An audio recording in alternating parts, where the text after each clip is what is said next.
ખાલી જગ્યા જુઓ ભાઈ A13 અને B46 ને જોડતા રેખાખંડનું 2:1 ના ગુણોત્તરમાં વિભાજન કરતા બિંદુ P ના યામ ખાલી જગ્યા ચાર શરતો આપી છે 2 4 D 3 5 C 4 2 ને D 5 ચલો પેલા એક્સિયમ જોઈએ તો 2 છે 3 છે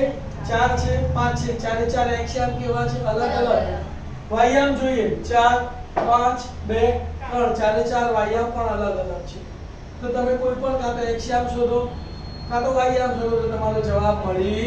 જાય બંને યામ શોધવાની જરૂર નથી આ તમારું x1 છે આ y1 છે આ x2 છે આ y2 છે આ m1 છે અને આ m2 છે તો એક્સિયમનું સૂત્ર લઈએ m1x2 m2x1 છેદમાં m1 m2 તો માન એક્સિયમ બરાબર m1 કેટલા છે બોલો 2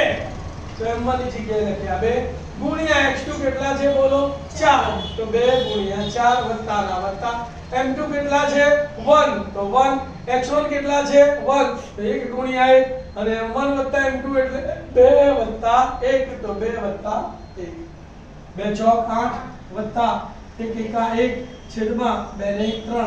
8 વત્તા 1 છેદમાં 3 8 ને 1 9 9 ભાગ્યા 3 એટલે 3 કરીને 9 તો એક્સિયમ કેટલો આવ્યો 3 એક્સિયમ 3 શેમાં છે 2 અહીંયા 3 છે તો કયો જવાબ આવશે બોલો B3 અને 5 ચલાઈ લો આવી જ રીતે તમે વાયામ શોધી શકો તો વાયામ તમારો જવાબ 5 આવશે તો વાયામ 5 શેમાં છે આ રહ્યો તો તમારો કયો જવાબ આવશે B3 અને 5 ચલાઈ લો નવમી ખાલી જગ્યા જુઓ જો ઘટના એ નહીંની સંભાવના એ નહીં એટલે P of A બાર એ નહીં એટલે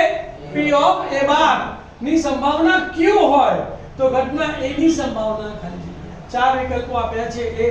1/q B - q C q - 1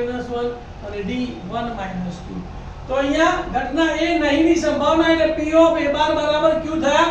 હવે ઘટના A ની સંભાવનાનું સૂત્ર શું છે તો માટે P of A બરાબર 1 - P of A bar P of A બાર ની જગ્યાએ q મૂકી દીધો જવાબ શું આવ્યો 1 - q તો 1 - q શેમાં છે D માં તો જવાબ શું લખવાનો બોલો D 1 - q